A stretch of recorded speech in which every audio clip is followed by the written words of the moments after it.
నమస్కారం సార్. వద్దులే, నేను వెళ్తా. ఎవరమ్మా వీళ్ళు? సార్ వాళ్ళ చెల్లికి మతి స్థిమితం లేదు, హాస్పిటల్లో జాయిన్ చేయడానికి వచ్చారు. పేరేంటమ్మా? Sorry sir, sorry sir. ఏంటి నువ్వు కాసేపు ఊరుకోవా? పర్వాలేదు, కోపడకండి. మానసికంగా తను పసిపిల్ల, మనం ప్రేమగా చూసుకోవాలి. సిస్టర్, ఈ అమ్మాయిని వెంటనే మన ఆశ్రమంలో చేర్చుకోండి. ఈ శృతి కొత్త మూవీ రిలీజ్ అయింది, నీకు కూడా కలిపే టికెట్ బుక్ చేసావరా? వెళ్దాం.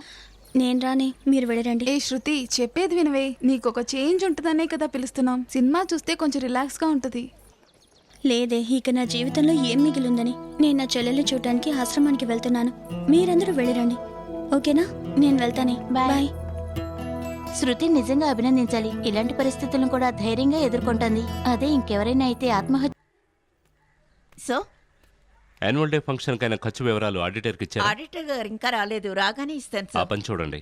Okay sir.